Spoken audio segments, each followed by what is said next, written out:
Clever egg hacks once hidden in old cookbooks carried secrets every kitchen relied on. These small tricks made eggs stretch further, shine brighter, and turn scraps into something worth sharing. What happens when we forget the wisdom that once held meals together? The floating egg freshness test was one of those clever old tricks that every thrifty household swore by.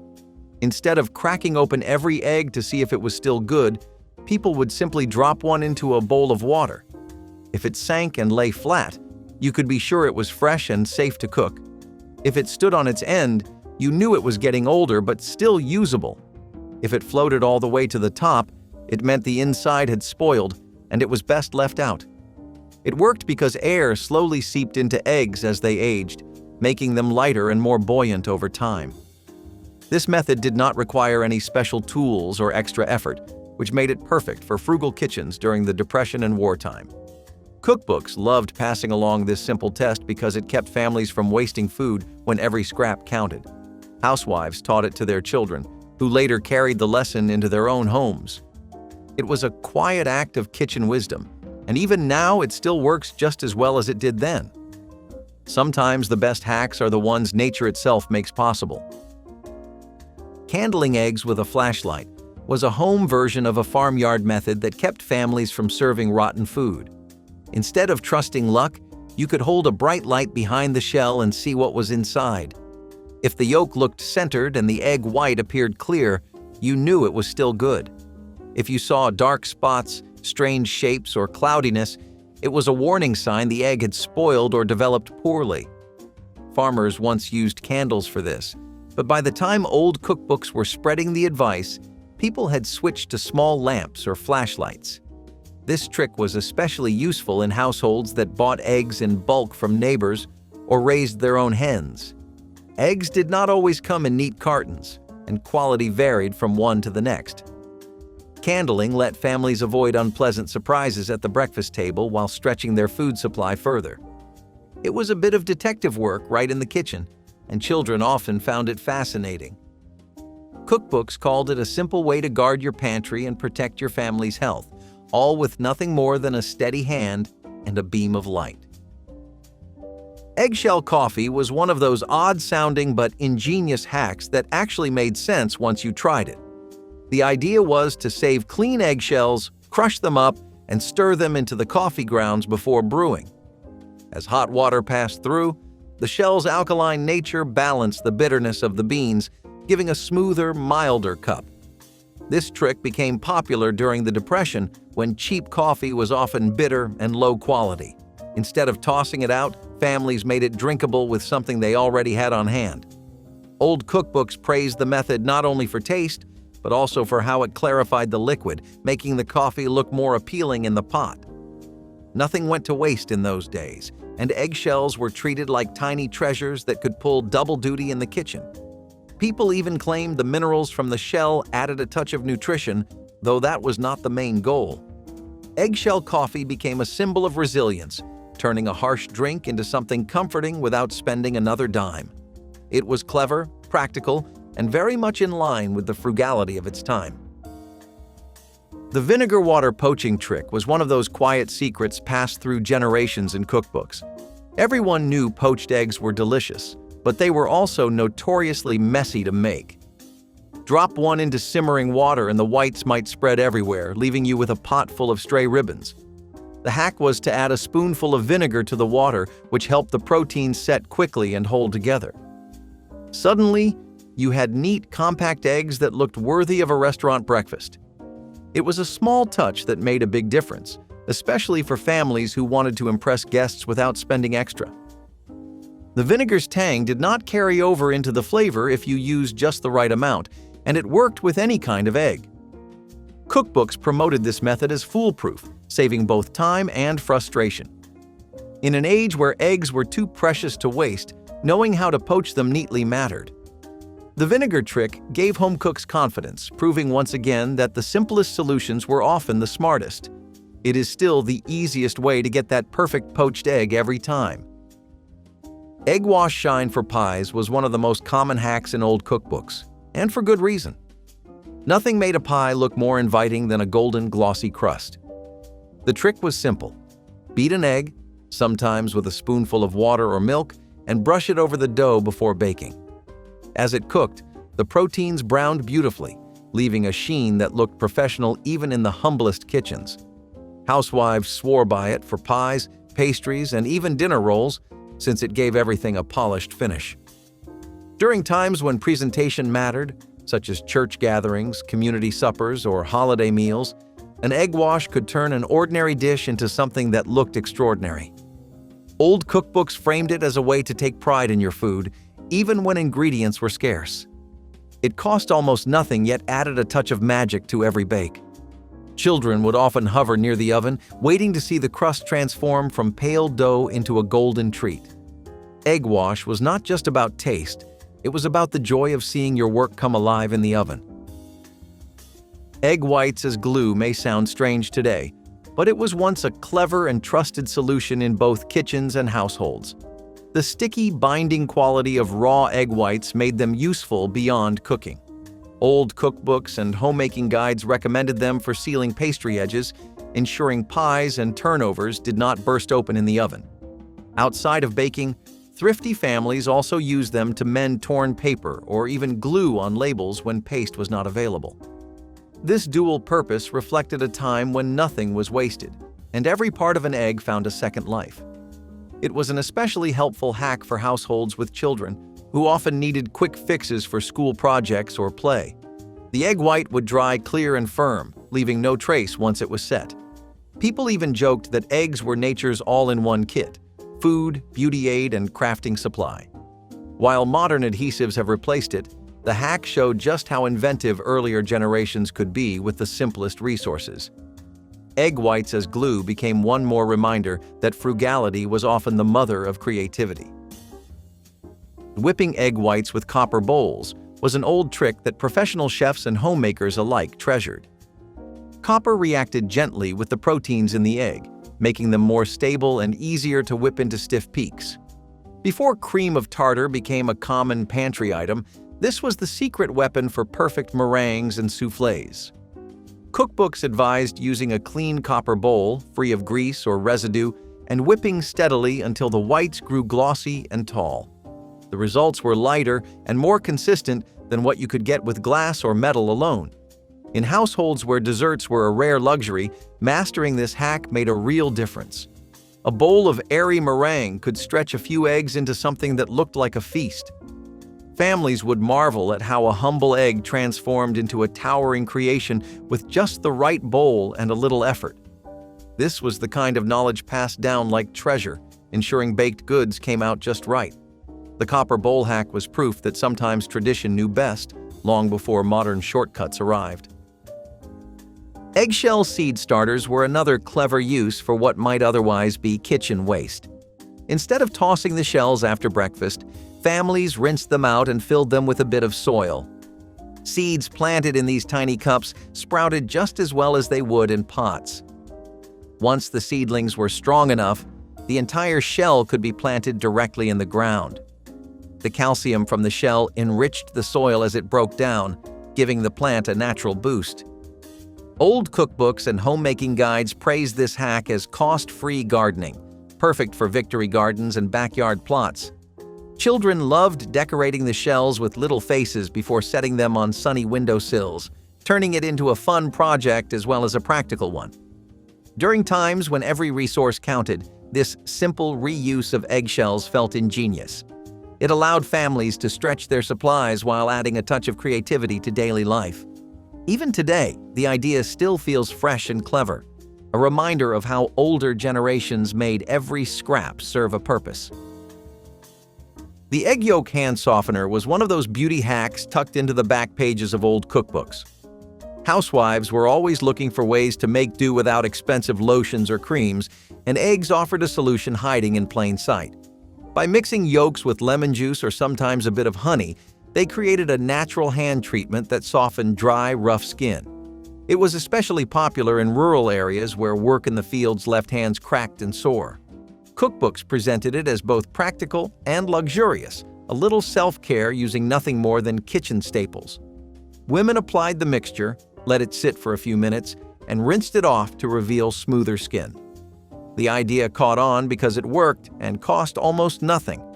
It also reflected the broader theme of resourcefulness, where even cooking ingredients doubled as beauty aids. Many families remembered mothers or grandmothers swearing by this ritual, treating it as a moment of quiet relief in busy days. It was another reminder that thrift and comfort could go hand in hand. Milk and egg emergency bread was a lifesaver for families when yeast was scarce or time was short. The recipe appeared in countless old cookbooks, always billed as quick, simple, and reliable.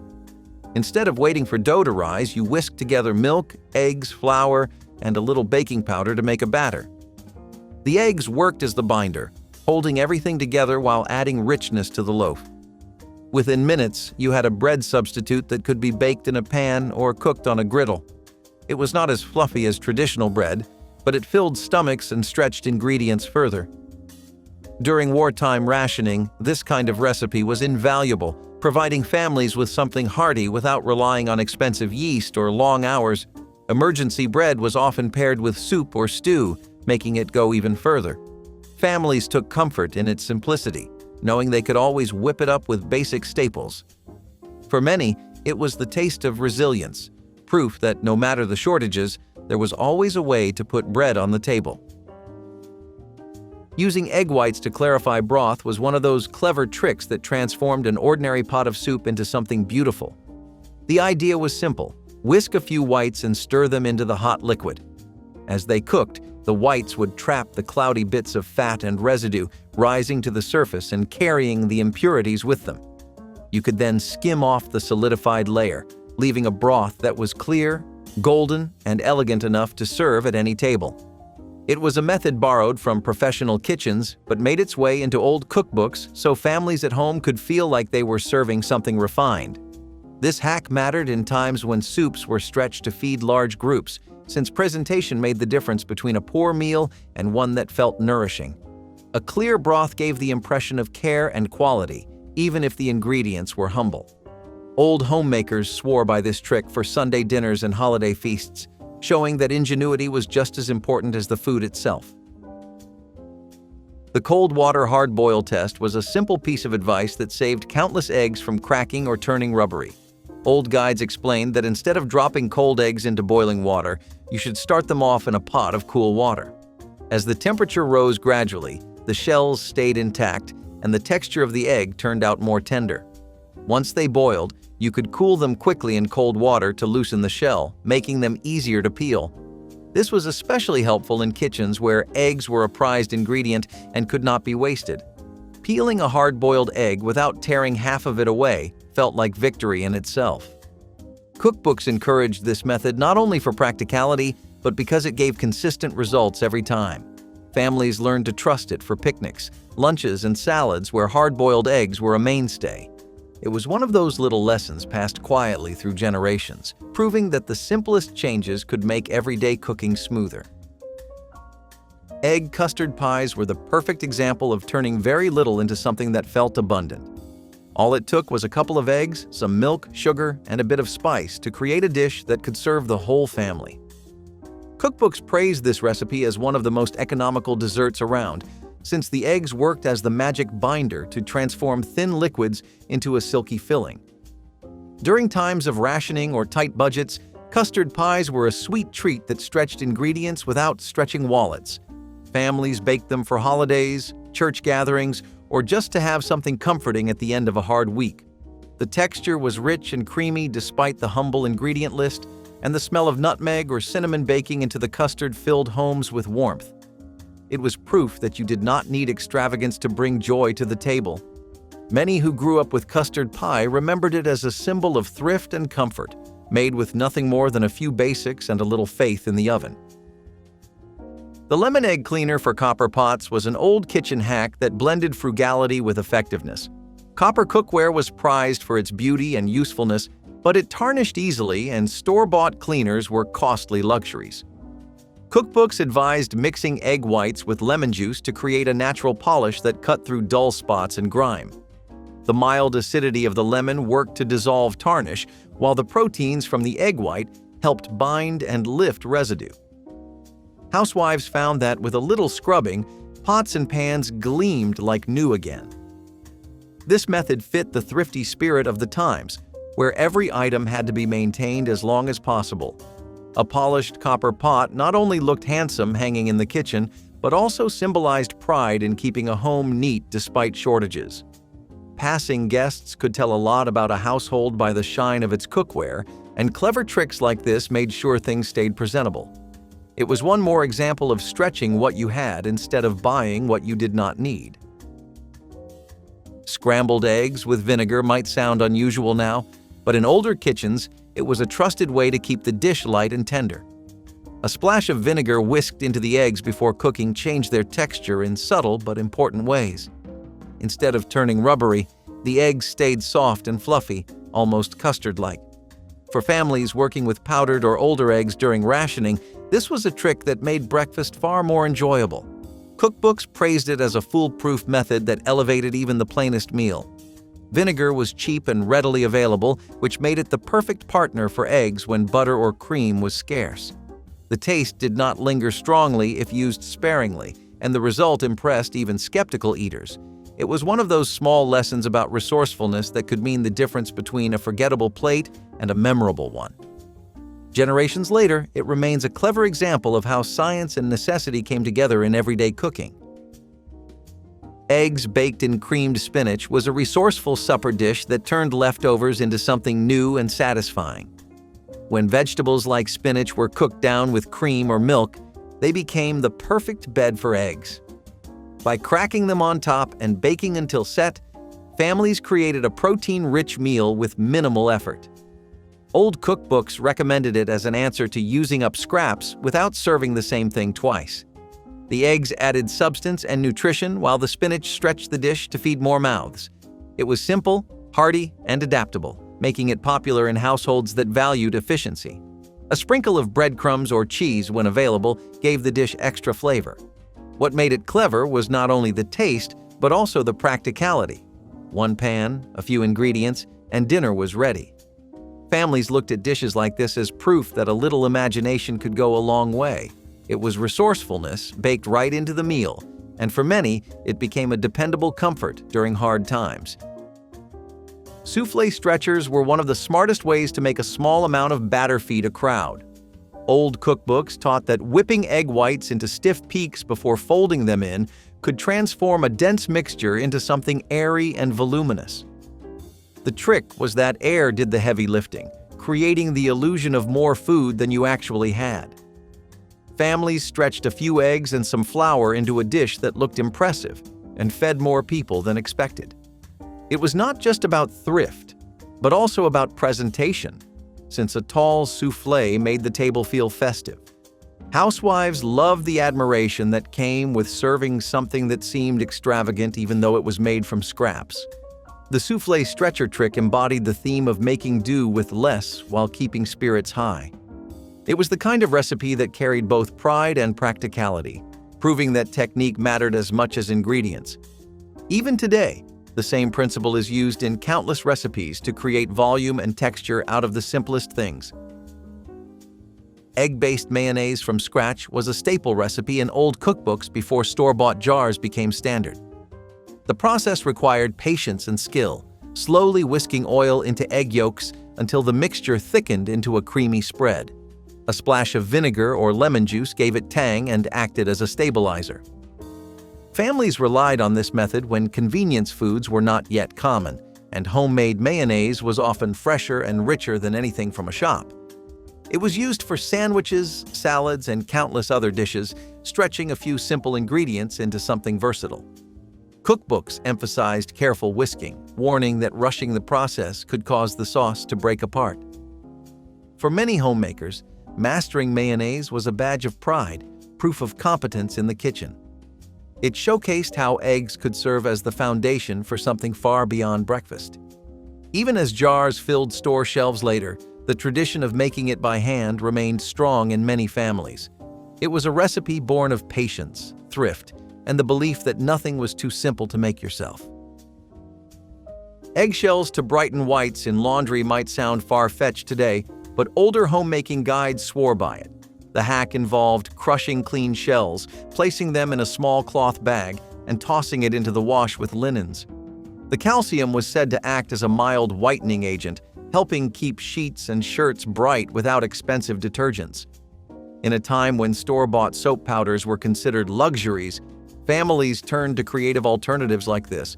Cookbooks and housekeeping manuals presented it as one of many multi-purpose uses for eggshells, ensuring nothing went to waste.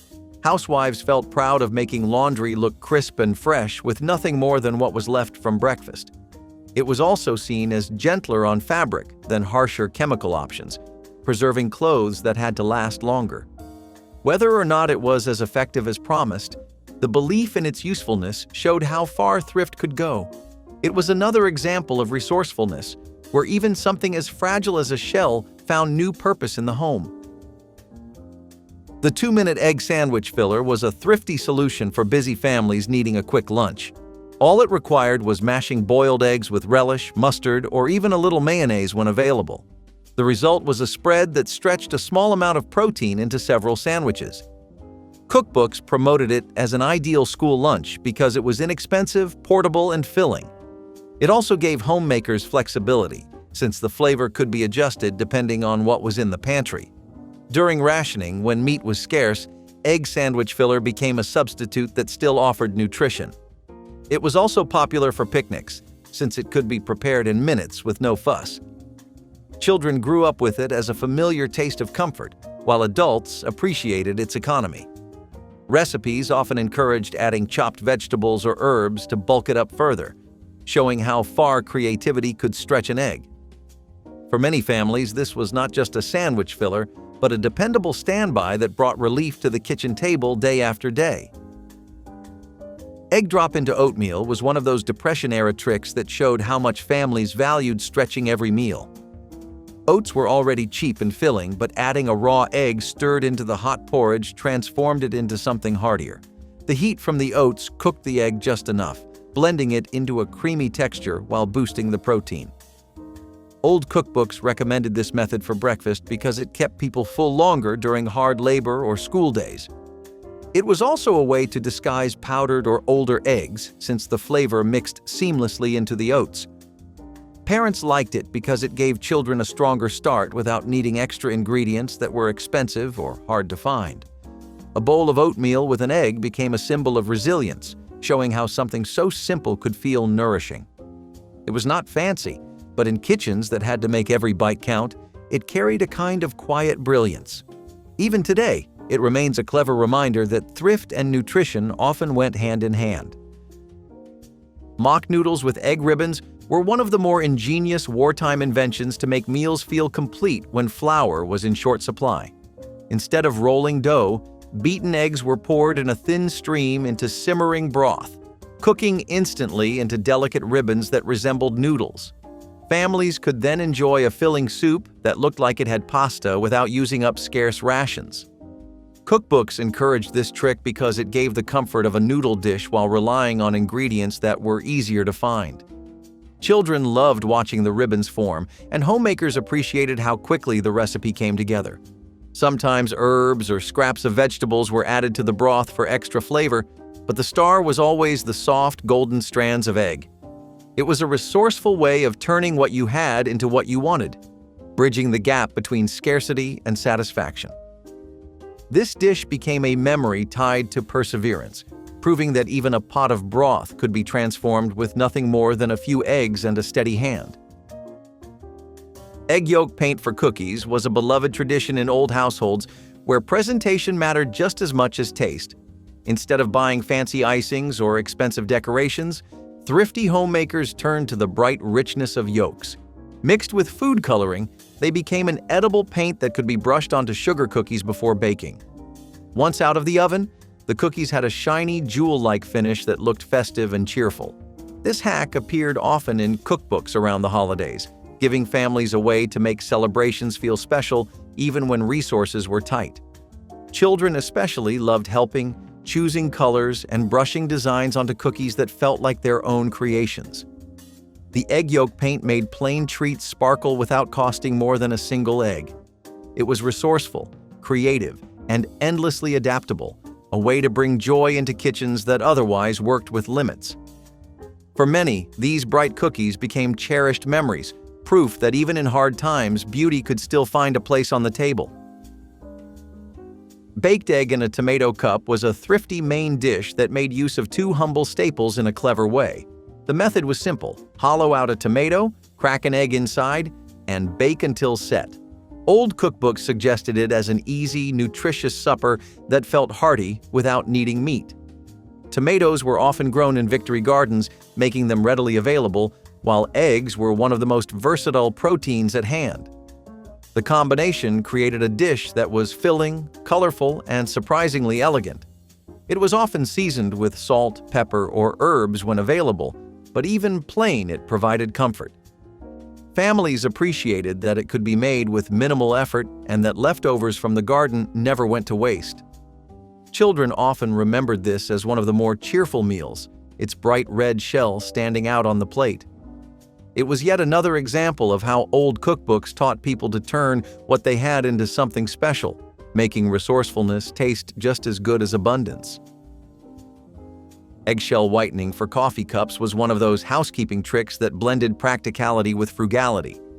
Instead of buying costly powders or scrubbing endlessly, homemakers were told to use crushed eggshells as a natural polish. When rubbed inside stained mugs or teapots, the shells acted as a gentle abrasive that lifted dark marks left by coffee or tea. This was especially helpful in households where cups were used daily and new ones were not easily bought. The hack made dishes look fresh and clean without spending extra money, which was always a priority in thrifty kitchens. Cookbooks framed it as just another way to make use of scraps that might otherwise be tossed out. Nothing went to waste, not even the shells, which were seen as having endless possibilities. For many families, the simple act of keeping cups bright and tidy was part of maintaining pride in the home. Eggshell whitening was a reminder that cleverness could often do the job of money, keeping households running smoothly on ingenuity alone. Emergency frosting with egg whites was a lifesaver for homemakers who wanted to serve something sweet but did not have butter on hand. The recipe called for whipping egg whites with hot sugar syrup until the mixture turned into a fluffy, glossy topping. It spread easily over cakes and cookies, transforming even plain bakes into special treats.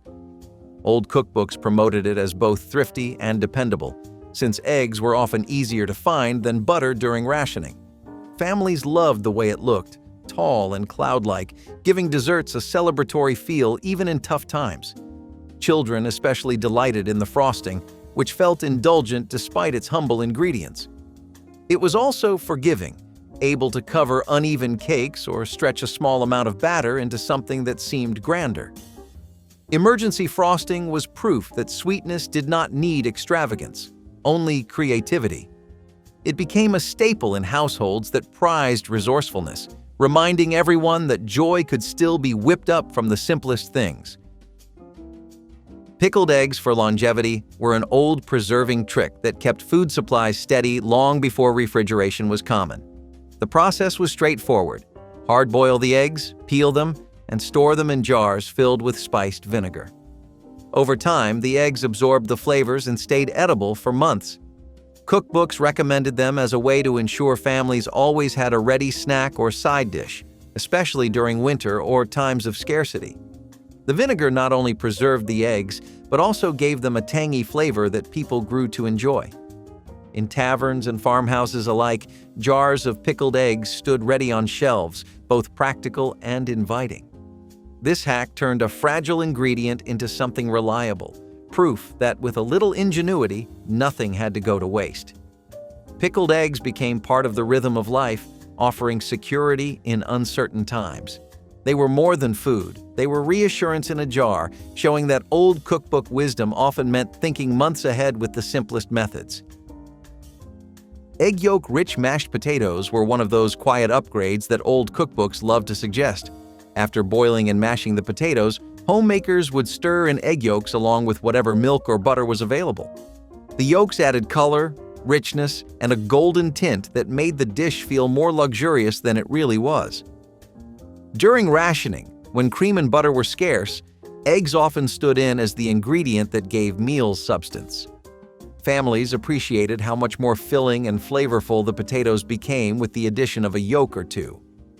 The method also stretched meals further, since the potatoes could serve as both side and centerpiece depending on what else was available. It was simple, effective, and cheap, which was exactly the kind of advice people relied on in their cookbooks. The golden glow of egg-enriched potatoes was remembered fondly as a small comfort on otherwise plain plates, turning humble roots into something special with almost no effort. Egg white meringue crisps were a thrifty sweet that turned leftovers into something light and delightful. Instead of wasting unused whites, families would whip them with sugar until stiff and bake them into airy cookies. They were crisp on the outside, soft in the center, and could be flavored with vanilla or lemon when available. Old cookbooks recommended them as a way to get dessert out of scraps, proving that nothing had to be wasted. Children loved their sweetness and delicate crunch, while adults appreciated that they required no butter or flour, which were often scarce. The meringue crisps became popular at holidays and church gatherings because they looked festive despite their humble beginnings. They were also easy to make in large batches, which suited households that needed to feed many mouths on little. A simple egg white could be stretched into something that felt indulgent, reminding families that joy was possible even when resources were slim. These cookies embodied the theme of making do and still making it sweet. Eggshell vinegar tonic was one of the more unusual hacks that old cookbooks swore by. The method called for soaking clean, crushed eggshells in vinegar until the minerals leached into the liquid. The result was touted as a calcium-rich tonic that people drank for supposed health benefits. In times when supplements were not available, homemade remedies like this filled the gap. Families believed it strengthened bones and provided a boost when diets were otherwise limited. Cookbooks framed it as a natural, affordable answer to staying well, especially in communities where money for medicine was scarce. The practice showed how much faith people placed in making use of every scrap, even those most would throw away. Whether or not it worked as promised, it reflected the resourceful mindset of an era where nothing could be wasted. The eggshell vinegar tonic was less about taste and more about hope, a reminder that in the face of hardship, even the simplest items in the kitchen could be turned into something useful. If you would bury root vegetables in the crown, then you were literally taking advantage of the natural regulation of the earth. This was a common practice that people did to keep vegetables as fresh as they could be and extend their shelf life, and it was something you'd see a lot throughout the winter. Basically, in the colder months, since the ground tends to maintain a consistently cool temperature, it helps slow the metabolic process of most vegetables down. This helps to stave off the decaying process, but the temperature of the soil during the winter is actually a lot lower than you think. It's literally just a few degrees Fahrenheit above the freezing point, and this way, not only do you get to preserve your fruit, but the overall nutritional content and texture get preserved too. Most vegetables also really need to be hydrated properly, or they'll shrivel up and die, and soil acts as a natural wellspring of moisture, so you get that covered easily. So, you're all no stranger to the concept of heat being really good at sterilizing things. That goes for pretty much every kind of food you've ever had, but it also goes for your bottles too. Why? Well, heat actually kills a lot more things than you might know.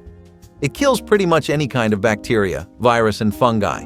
And while I'm not trying to imply you wouldn't know that, what I do think is that people, myself included, aren't aware of just how many bacteria there are on surfaces around us.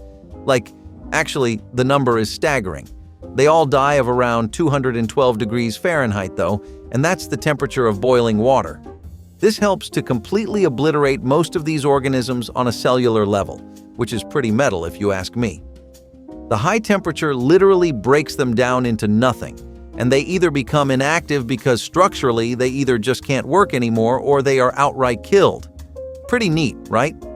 Not only do you end up getting your water bottles sterilized, but they end up becoming as clean as they can be too.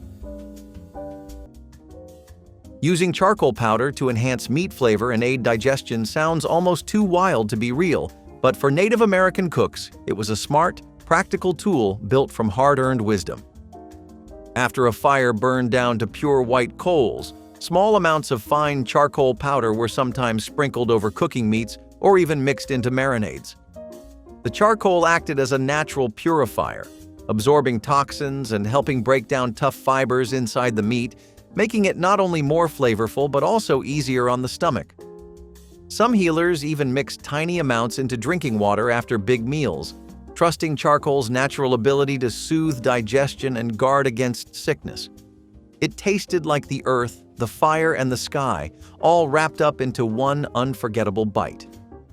And if you thought using charcoal was clever, wait until you hear about how deer fat candles turned slow basting into an art form that even today's chefs can barely rival. The secret of grease preserves is one of those survival tricks that almost defies belief today. After cooking meat, Native American chefs would save every drop of rendered animal fat, pouring it carefully over shredded or chopped pieces of the meat inside clay pots or animal bladders.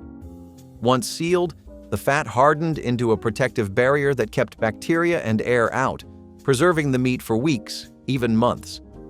This was not just storage. It was insurance against famine, sickness, and scarcity. Meat preserved this way stayed rich, flavorful, and nutritious, providing vital energy when fresh food was impossible to find. Every time someone dipped into a pot of grease preserves, they were eating a lesson in patience, gratitude, and survival.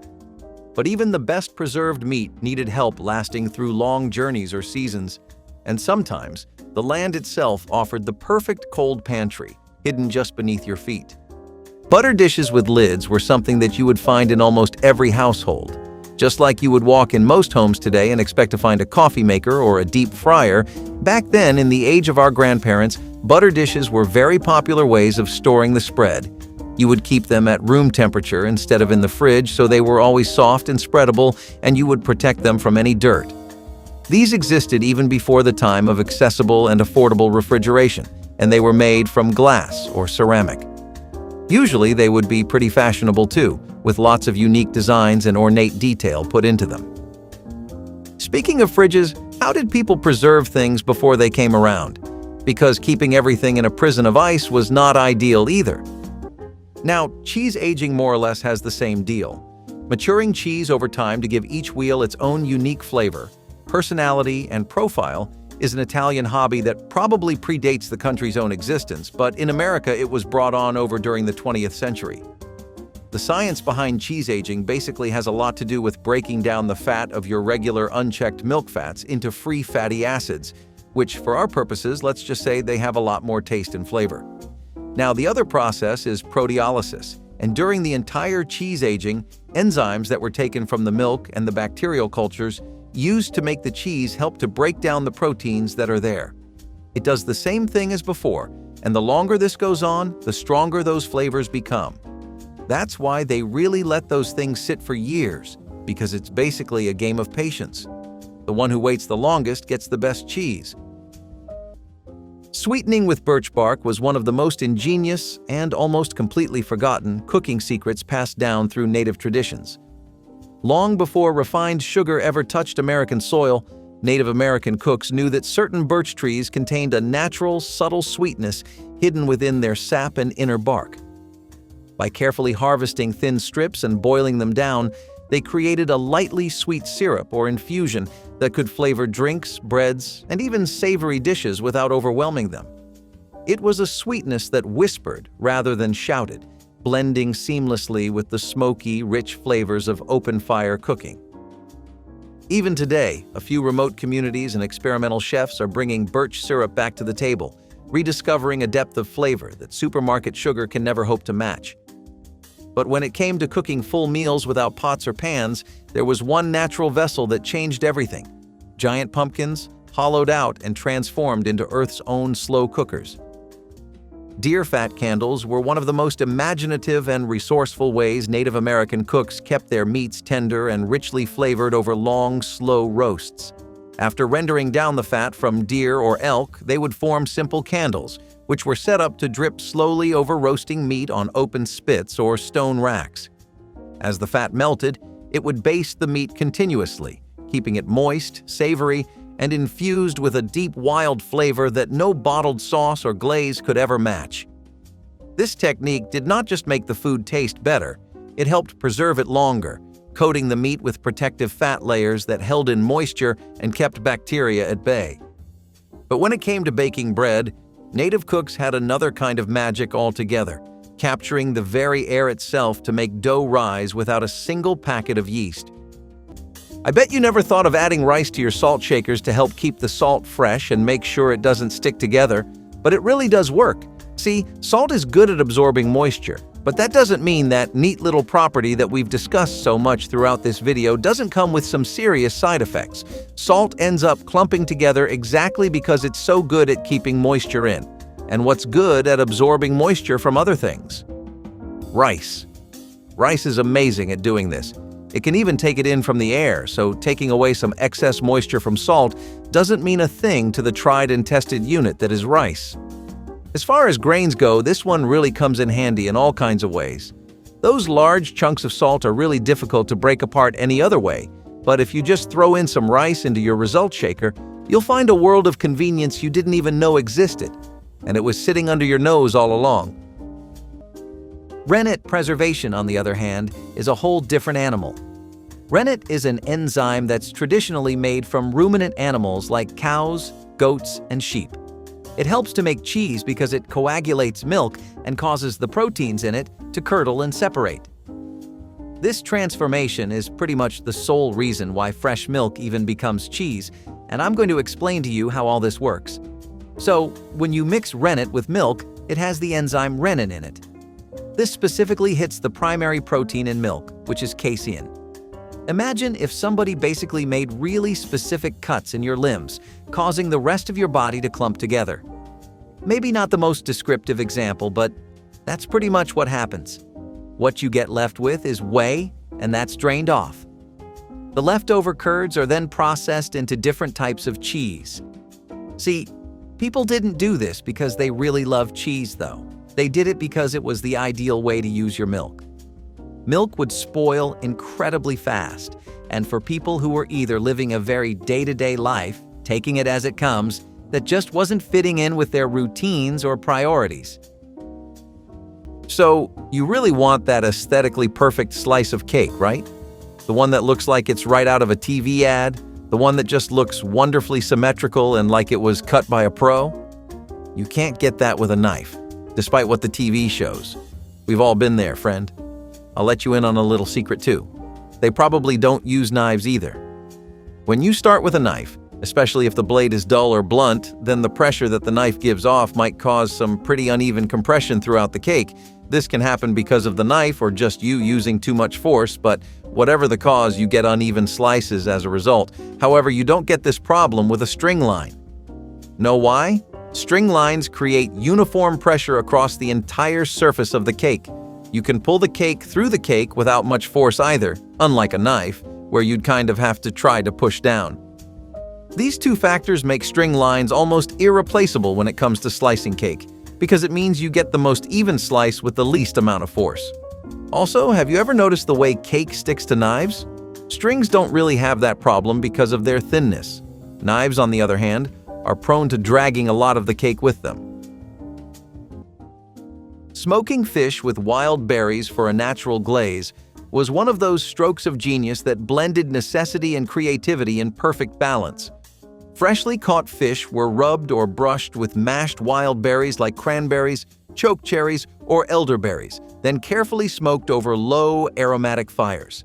The natural sugars in the berries caramelized slowly in the smoke, forming a delicate, flavorful glaze that locked in moisture and added a subtle, tangy sweetness to every bite. It was preservation and flavor enhancement rolled into one breathtaking technique. The berry glaze also helped protect the fish from drying out too fast or attracting insects during the long smoking process. But the magic of earthborn cooking did not stop at meat. Deep underground and right in the fire itself, native chefs had another trick: roasting tough, stubborn root vegetables until they were sweet, tender, and full of hidden strength. Cactus as a natural tenderizer sounds almost too strange to believe, but it was an everyday trick in many native kitchens. Certain varieties, like prickly pear, are packed with natural enzymes that break down tough muscle fibers in meat. By rubbing raw cactus slices over a piece of game meat or even marinating it in cactus juice, they could turn chewy, sinewy cuts into tender, flavorful meals that needed almost no extra cooking. It was pure kitchen magic, pulled straight from the harshest landscapes. In places where hunting was hard and every scrap of meat mattered, this trick was not just clever, it was survival. No waste, no frustration, just another example of how nature handed over its secrets to those who knew how to listen. The best part is that cactus does not mask the flavor of the meat. It simply softens it, letting the real richness shine through. Even today, modern chefs have started waking up to this forgotten genius. But it was not just fresh meals that mattered. When you needed to carry food across miles of wilderness, you needed another skill altogether: the incredible art of sun-drying meats under the open sky. So, cold smoking your meat is a tried and tested method of making sure your meat lasts the long haul, no matter how rough it might get. These are techniques that have been proven to work by several cultures around the world throughout history, so you can definitely trust in their authenticity. What really is cold smoking, though? Basically, it involves exposing your meat to smoke that's from a temperature around 68 to 86 Fahrenheit, and that's a lot lower than the smoke that usually comes from warm fires. Cold smoking can't cook the meat, but what it does do is give the meat a pretty nice flavor and dry it out. We've already gone over why drying your meat out is such a good idea. But cold smoking was done via smoking chambers that were specifically built for this purpose. It was honestly a wonderful way of adding an incredible amount of flavor to your food. And thanks to coupling it with things like curing your meats with additional salts and drying them out, you get to have long-lasting, good-tasting meat for the majority of your next few months. Cloth bags can actually help your cheese age just right.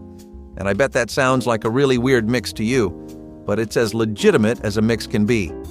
The right conditions for aging all happen inside the wonderful confines of a cloth bag, so you have that for one. Basically, to age cheese and to age it properly, you need three different things. You need moisture that's regulated, and you need a lot of air circulation. None of that means anything if your environment isn't clean, so you need to be able to prevent contamination as well as you can. Moisture regulation is really important because as it keeps aging, then cheese starts losing moisture. Cloth bags, on the other hand, are made of really breathable material and help moisture to evaporate a bit more slowly so that the cheese doesn't get too dry. Cheese aging also helps keep air balanced since the cloth bag is really porous. All those tiny little openings help air to flow around the cheese, which you really need for the health of the rind. It helps for those helpful little bacteria and molds that you find on cheese to grow. Some of those microorganisms don't deserve to die in a heat death. They make your burger a lot better. Third of all, the bag itself just works as a natural barrier against any kind of dirty substance, insect, or material. All in all, you get a perfect vibe for your cheese. Maple sap water, the original sweet cooking liquid, was one of nature's purest gifts and one that Native American communities mastered long before the first colonists ever set foot in North America. In early spring, when the nights were still cold but the days warmed just enough, sap would begin to flow through the veins of maple trees. Native foragers would tap these trees carefully, gathering the clear, slightly sweet liquid that poured out. It was not yet the thick, sticky syrup we think of today. Instead, it was a crisp, refreshing, faintly sweet water that could be drunk straight or used to cook rice, stew, or even brew lightweight, revitalizing teas. To drink maple sap water was to drink hope after a brutal winter. But as delicious as maple was, native chefs had another dark, overlooked ingredient that added both flavor and unexpected health benefits to their meals. And it came straight from the heart of the fire itself. Acorn meal might not sound glamorous today, but to Native American cooks, it was a golden ticket to rich, sustaining nutrition. In a world where wheat and cornmeal were not always reliable, acorns from oak trees were gathered in huge numbers, then carefully leached to remove bitterness. The result was a fine, nutty flour that could be used to make breads, thick soups, or even hearty porridges. Acorn meal carried a deep, earthy taste that felt heavier and more nourishing than modern flour, and it was packed with oils and minerals that kept bodies strong through brutal winters and hard seasons. It was slow, careful work, but it paid off with food that could last for months. And unlike store-bought flour today, acorn meal reminded every bite of where it came from. But even when bread was needed quickly, native chefs had a trick up their sleeves, heating river stones until they became the perfect natural griddles for making flatbreads on the fly. Freezing in snow is self-explanatory, but there's actually a bit more that goes on there besides what meets the eye and what common sense would tell you up front. People relied on freezing in snow, and yes, preserving food in snow, especially meats and proteins, thanks to the insulation properties and temperature regulation, was a fantastic idea. Just some good old-fashioned human resourcefulness and ingenuity rising to the occasion. Love to see it, right? While there's not a lot to say about the scientific aspect of all of this, there is a lot to talk about when it comes to the cultural aspect. See, this became a community hobby for people that lived in predominantly cold areas, ones with long winters, or people who just lived in rural places and communities away from urban hubs and industrialization. Gathering snow, making snow caves, storing the meat properly, packing it.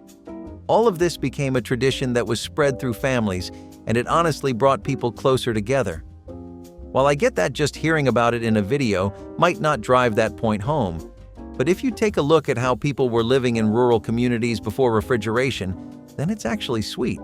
Kids would help out with making pockets in the snow, adults would spend their day cleaning the meat for the community, and it was all just this nice, fair division of responsibility that taught everyone to work, care for food, and gave them some neat skills. Potatoes are really starchy, and this gives them a lot of benefits outside the kitchen and your plate of food too. It helps them take away any kind of excess salt from your dish by just making sure that you don't have excessive moisture. As we have gone through so many times in this video already, the moisture amount in your food needs to be just right for a lot of things to work, as they ideally should. Potatoes, being composed almost entirely of starch, have a massive capacity for absorbing all kinds of liquids. You put raw potatoes into some kind of soup, stew, or sauce, and just watch as it takes away the liquid and salt.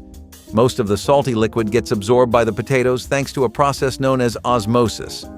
This is what happens when liquids or water move from one object to another to balance out the overall concentrations.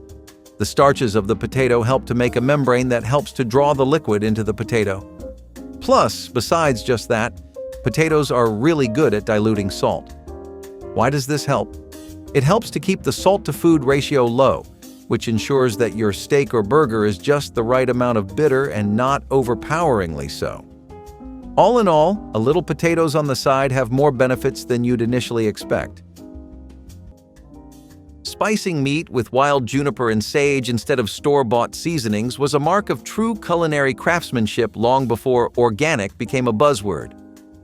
Juniper berries with their sharp piney taste and sage leaves with their deep, smoky aroma were easy to find across wide swaths of native lands, and together they created one of the oldest and most unforgettable flavor combinations known to man. Hunters would rub juniper directly onto fresh meat before roasting it over fires, allowing the resins to seep into the flesh and protect it from bacteria while infusing it with mouth-watering flavor. Sage was burned, brewed, and crushed into spice blends that transformed even the toughest game meats into savory, aromatic feasts.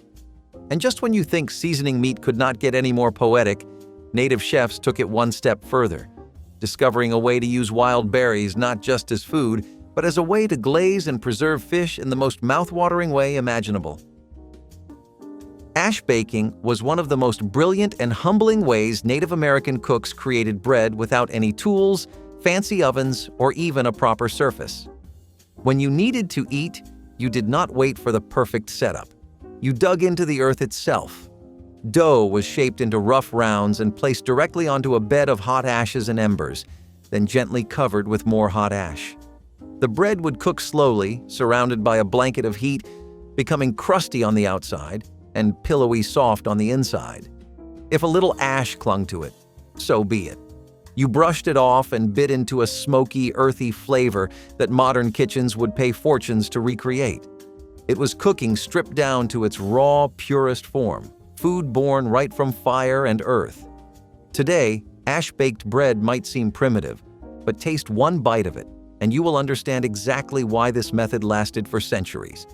And if you thought bread from ash was wild, wait until you hear how native chefs used cactus to transform even the toughest, most stubborn pieces of meat into buttery, tender feasts. Drying your meat and fish in the wind has also been a pretty cultural practice of people who live lives dependent on hunting, gathering, and community-based living.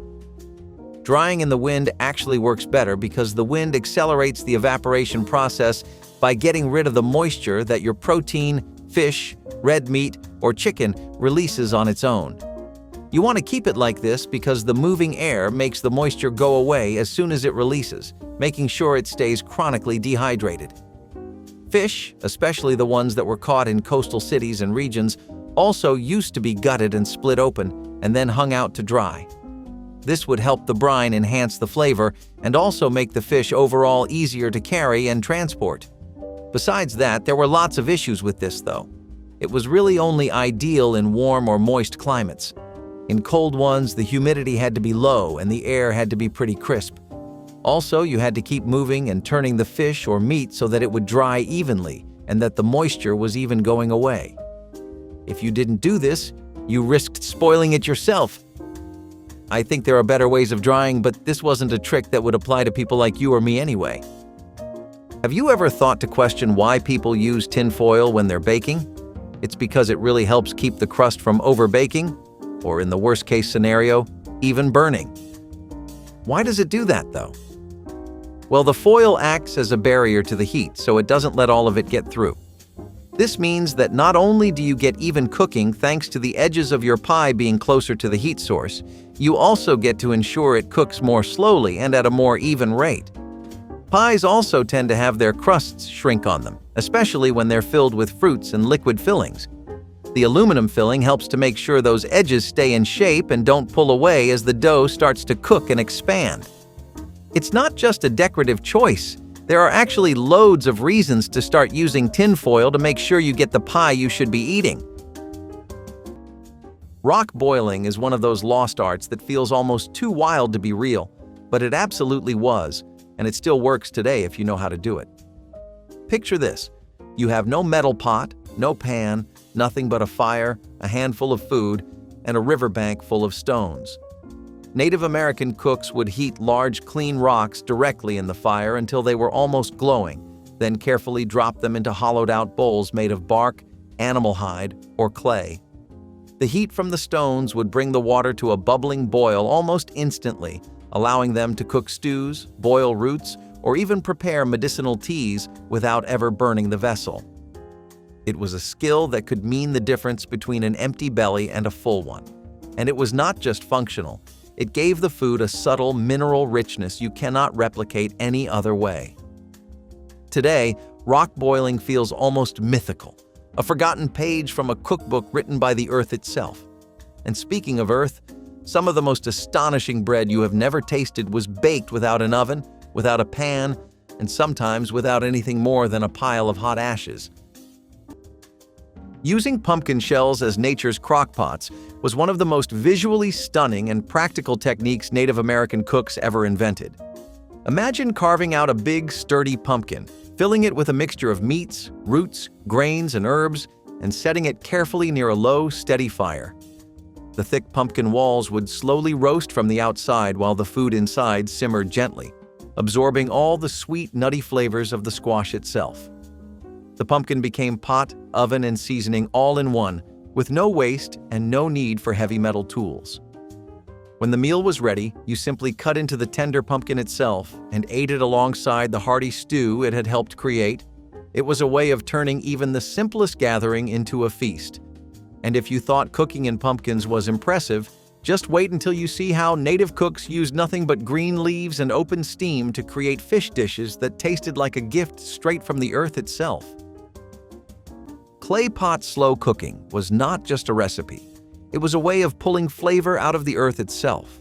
Native American communities would form thick-walled pots from river clay, baking them slowly in open fires until they were strong enough to hold the richest stews and slow-roasted meats you can imagine. The secret was patience. Cooking meat in these pots over smoldering coals allowed the juices to stay trapped inside, cycling through the dish again and again, infusing every bite with pure, concentrated flavor. No fancy Dutch oven, no stainless steel miracle cookware. Just ancient craftsmanship and a bond with nature so strong you could taste it. The slow, even heat of a clay pot gave even the toughest cuts of meat a tenderness you would not believe unless you had tried it. In a world before timers and thermostats, this was real mastery. And the taste? It was as close to magic as food can get. But clay was not the only tool they used to summon incredible flavors. Sometimes, the real secret was hidden in something even lighter than air, something that grew tall all around them: corn husks. Share your favorite old egg trick in the comments, hit like and subscribe to keep the flavor of history cooking.